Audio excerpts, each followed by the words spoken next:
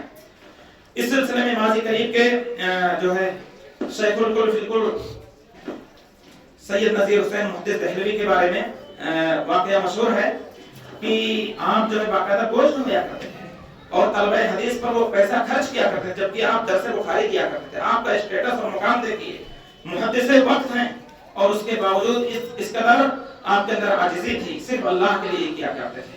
اسی طرح سے حافظ عبد المنان وزیر آبادی محدث وقت، یہ جب شیخ الکل سید نذیر حسین محدث دہلوی رحمہ اللہ کے پاس پڑھنے کے لیے آئے تو کھانا اتنا نہیں تھا کہ ان کو رکھا جائے اور ان کو پڑھایا جائے، اس لیے انہوں نے کہا تھا کہ مجھے رکھ لیا جائے اور جو طلبہ حدیث یا جو وہاں پڑھنے والے طلبہ ہیں ان کے ٹوٹے ہوئے ٹکڑے لقمے جو روٹی سے ٹوٹ کر کے بچ جائیں گے وہ ہمیں دے دیا جائے اور ہم اس پر گزارا کر کے ہم حدیث کو سیکھیں گے.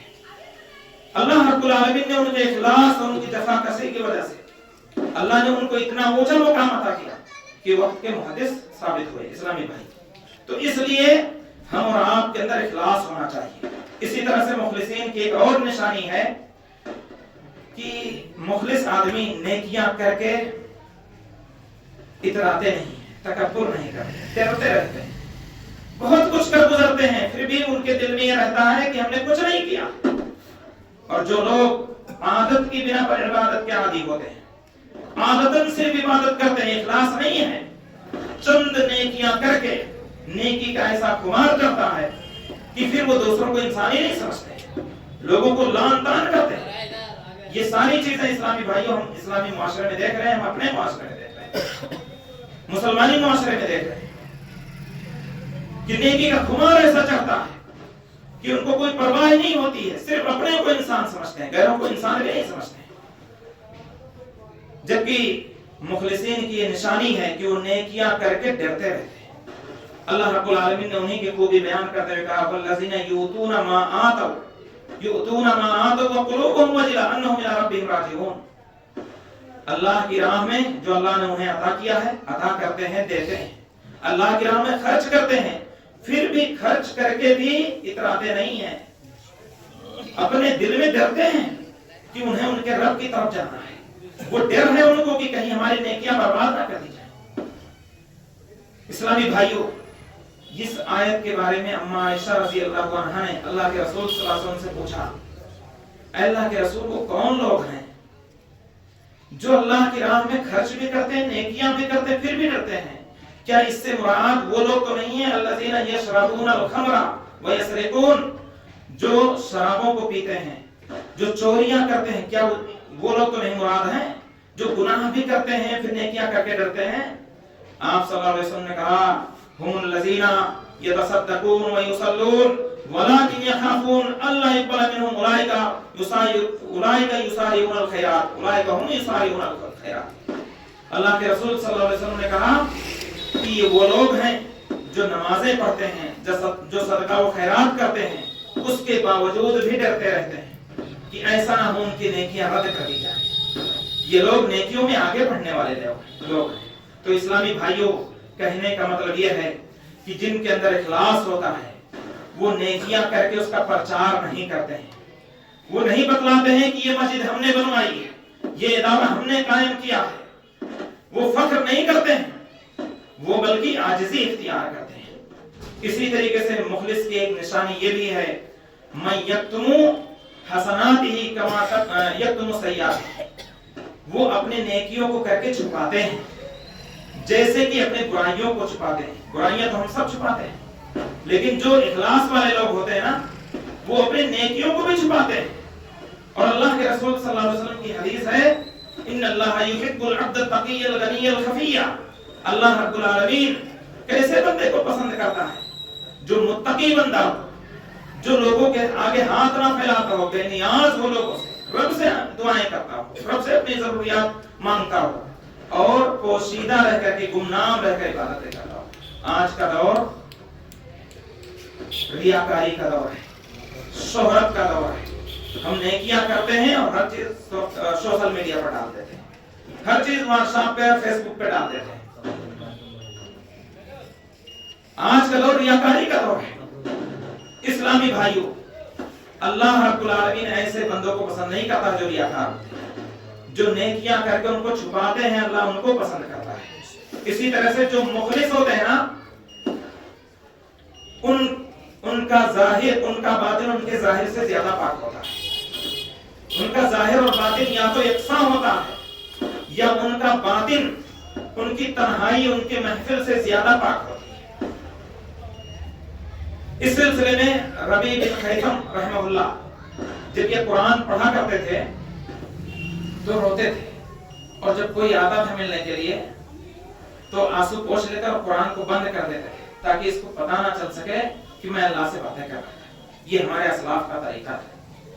وہ ان کے تنہائی، ان کی راتیں بہت زیادہ پاک ہوا کرتی تھی، اور یہ تو منافقوں کی نشانی ہے کہ ہماری تنہائیاں گندگیوں میں لت پت ہوں اور محفل میں آ کر ہم سبحان اللہ الحمدللہ کہیں، یقولون بافواہہم ما لیس فی قلوبہم، ہمارے دلوں میں ہمارے کردار میں وہ چیز نہ ہو جو ہم اپنی زبانوں سے کہتے ہیں۔ یہ منافقوں کی خوبی ہے، یہ ان کی نشانی ہے اسلامی بھائی۔ اسی طریقے سے جو لوگ مخلص ہوتے ہیں نا، وہ چاہے وہ عہدے پر ہوں چاہے عہدے سے ہٹا دیے جائیں، وہ اگلی صف میں ہوں یا پچھلی صف میں ہوں، ان کو اس بات کی پرواہ نہیں ہوتی۔ وہ ہر جگہ رہ کر کے اپنے مشن پر لگے رہتے ہیں۔ کوئی اجتماعی کام ہے، کوئی انفرادی کام ہے، ان کو جو ذمہ داری دی جاتی ہے اس کو کر گزرتے ہیں جو مخلص ہوتے ہیں۔ اس سلسلے میں آپ اور ہم جانتے ہیں حضرت خالد بن ولید رضی اللہ عنہ، یہ صحابہ میں ایک جرنیل صحابہ تھے، ایک بہترین کمانڈر اور بہادر تھے، اور اللہ کے فضل سے انہوں نے کئی جنگیں لڑی اور ہر ایک میں ان کو اللہ نے فتح و کامرانی نصیب فرمائی۔ ایک موقع ایسا آیا حضرت عمر رضی اللہ عنہ کے دور میں کہ ایک دینی حکمت کی وجہ سے، دینی مصلحت کی وجہ سے حضرت عمر رضی اللہ عنہ نے ایک بہادر، ایک جرنیل، ایک کمانڈر کو، حضرت خالد بن ولید جیسے کمانڈر کو دینی مصلحت کی وجہ سے فوج کی سپہ سالاری اور کمانڈری سے جو معزول کر دیا کہ آپ آج سے آپ کمانڈر اور سردار نہیں رہیں گے، فوج کے کمانڈر نہیں رہیں گے۔ باقاعدہ ان کو معزول کر دیا گیا، لیکن وہ فوج کے ایک ادنا سپاہی بن کر لڑتے رہے، بلکہ ان سے کسی نے کہا بھی اب کیسا محسوس ہو رہا ہے؟ کب تک تم آگے رہ کر لڑتے تھے، فوج کے کمانڈر تھے، جرنیل تھے، اب پیچھے رہ کر کے لڑ رہے ہو، تمہیں کیسا محسوس ہو رہا ہے؟ تو انہوں نے جو جواب دیا نا وہ ہم سب کے لیے عبرت ہے۔ انہوں نے کہا انی لا اقاتل فی سبیل عمر او من اجل عمر ولکن اقاتل فی سبیل رب عمر او من اجل عمر او من اجل رب عمر، میں جو یہ جہاد کر رہا ہوں، میں جو لڑ رہا ہوں، یہ عمر کے راستے میں نہیں لڑ رہا ہوں، عمر رضی اللہ عنہ کے رب کے راستے میں لڑ رہا ہوں، عمر کی وجہ سے نہیں لڑ رہا ہوں، اپنے رب کو خوش کرنے کے لیے لڑ رہا ہوں۔ اب چاہے آگے رہ کر لڑوں چاہے پیچھے رہ کر لڑوں، کوئی پرواہ نہیں۔ اس میں ہم سب کے لیے عبرت ہے اسلامی بھائی۔ آج کوئی مسجد کا ذمہ دار ہو، مدرسے کا ذمہ دار ہو یا کسی بڑے عہدے پر ہو، اسے ہٹا دیا جائے وہ مسجد چھوڑ دیتا ہے۔ آپس کی تو میں ہو ذاتی لڑائی ہے، وہ مسجد چھوڑ کے بیٹھ جاتا ہے۔ یہ حالت ہو چکی ہے۔ ہمیں اپنے اسلاف سے اخلاص سیکھنا چاہیے۔ حضرت خالد بن ولید رضی اللہ عنہ نے بغاوت نہیں کی، وہ فوج کے ایک ادنا سپاہی بن کر لڑتے رہے۔ یہ اخلاص ہمارے اندر آ جائے، کاش کی آ جائے، تو ہم بھی مخلص ہو کر، متحد ہو کر سکون سے مسجدوں کو آباد کریں گے، اللہ کے گھر کو آباد کریں گے۔ اسلامی بھائیوں، اسی طریقے سے جس کے اندر اخلاص ہوتا ہے نا، دیکھو اس دنیا میں ہر کوئی اپنا فائدہ چاہتا ہے، دنیاوی فائدہ، اخروی فائدہ، اور ہمیں بھی تلاش کرنا چاہیے، اس میں کوئی کباہت نہیں ہے۔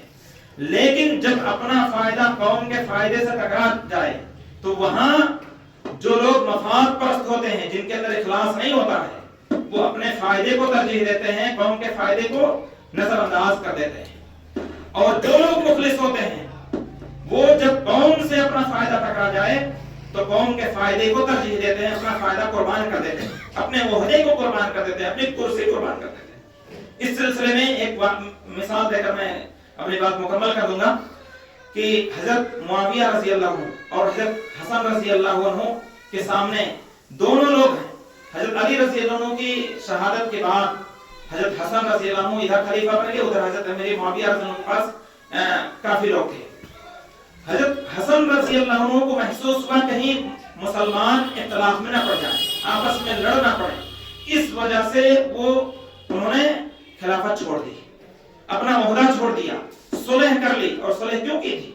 مسلمانوں کے فائدے کے لیے صلح کی تھی۔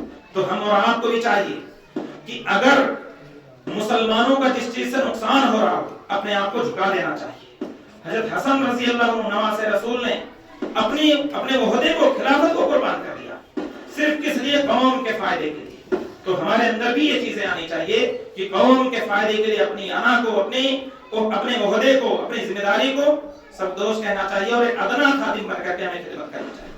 اسی طریقے سے جن کے اندر اخلاص ہوتا ہے نا، جب وہ دوسروں کو نیکیاں کرتے ہوئے دیکھتے ہیں تو اڑتے نہیں ہیں کہ کس نے میری اجازت کے بغیر اذان دے دی، کس نے میری اجازت کے بغیر مسجد میں جھاڑو لگا دی. وہ باقاعدہ خوش ہوتے ہیں کہ جو میرا کام تھا اس مشن کو اس نے بھی آگے بڑھایا. تو اسلامی بھائیوں، ہم اور آپ کو چاہیے کہ اخلاص پیدا کریں، اور اخلاص پیدا کر لیں تو انشاءاللہ کام بہت آسان ہو جائے گا. یہ چند باتیں تھیں جو میرے دل کی تمنا بھی تھی کہ میں بولوں. اللہ سے دعا ہے کہ اللہ رب العالمین ہمیں مخلصین کی صفوں میں شامل فرمائے، ہمارے اندر اخلاص پیدا فرمائے. آمین. وآخر دعوانا الحمدللہ رب العالمین وصلی اللہ علیہ وسلم.